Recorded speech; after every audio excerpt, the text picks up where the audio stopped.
Book of Heaven, Volume 36, September 27, 1938. The sea, symbol of the divine will. How seas of joys flowed beside the pains of Jesus. The power of innocent pains. The truths manifested are a new creation. I am always in the sea of the divine will, and I make my pains and unspeakable bitternesses flow within it, so that they may be invested by its divine strength and may turn into light for me and for all. And my sweet Jesus, visiting my little soul, all goodness told me. My blessed daughter, the sea gives room to all the things that are immersed in it. It gives room to the fish, keeping them submerged inside its waters, giving them everything that is needed to keep them alive. The fish are the most fortunate, the richest. They lack nothing because they live always in the sea. Oh, if the fish got out of the sea, their life would end. The sea receives everything. It lends itself to all. It bathes everything and everyone and hides them all inside its waters. If the sailor wants to cross the sea and go to different regions, the water of the sea receives the ship, becomes the way, accompanies him, never leaves him alone until he reaches his destination. Everyone can find a place in the sea. Such is my will. All can find their place in it, and with unspeakable love it makes itself life of each one, way to guide them, light to dispel the darkness of life, strength to sustain them. It never leaves them alone. Whatever they do, it wants to do it together with them. Oh, how it grieves when it sees the creatures outside of its sea, because it sees them ugly, dirty, so dissimilar from it as to be disgusting. Therefore, the most fortunate are those who live in my will. They are carried on the lap of its waves, and as long as they live in it, it will take care of all that is needed for their good. After this, I followed my sweet Jesus in his pains, uniting mine to his in order to receive strength from his pains, to sustain mine, for I felt as though crushed.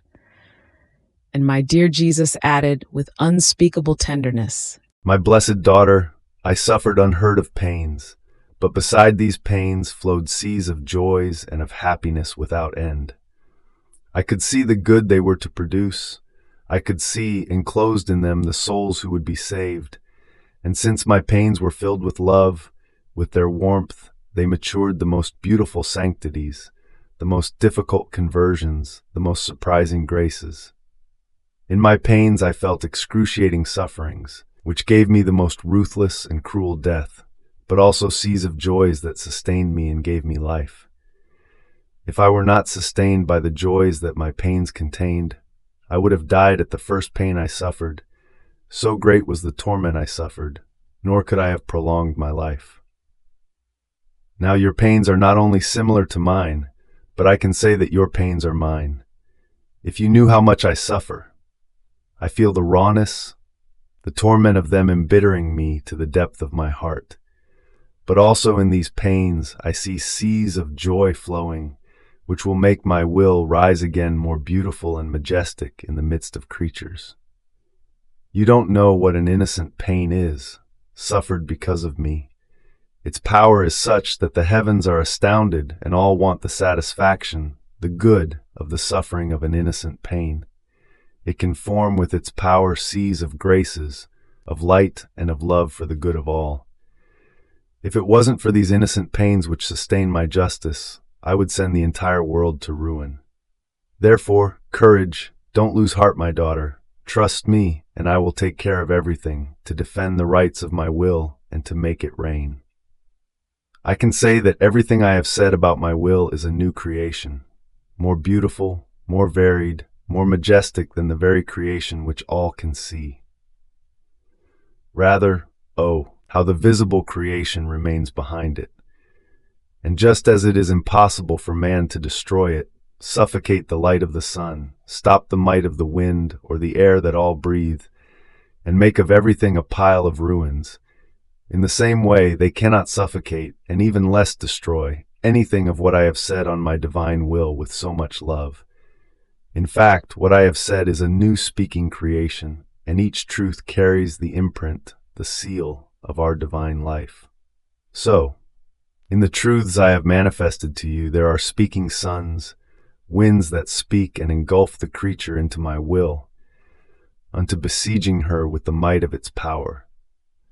In these truths there are my varied beauties which will enrapture the creatures, the seas of love by which they will be constantly inundated, which will win all hearts to love me by their sweet murmuring.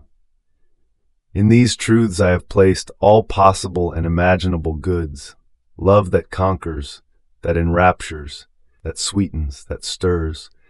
Nothing is lacking to dominate the creature and make my will descend with decorum and majesty, together with the army of my truths, to reign in their midst. And to the creature it is not given to touch this new creation of mine. I will know how to guard it well and defend it. Besides, my daughter, this new creation costs me the work, not of 6 days, but of as many as 50 years and more. How could I ever permit that it be repressed or not have its life or not come to light? This would be like not having enough power, which cannot be. I will know how to protect it, nor will creatures be able to touch or destroy even a single word of mine. It costs me too much, and when things cost much, one uses all means and all arts, and lays down even his life to obtain the purpose. Therefore, let me fulfill the work of this new creation, and do not worry about what they say or do. These are the usual human volubilities. At one blow of the wind they see black, at another blow they remove the blindfold and see white. I will know how to overwhelm everyone and unleash my truths like a fierce army to dominate the creatures. It does take patience on my part and on yours, and without faltering, let us go forward. Fiat.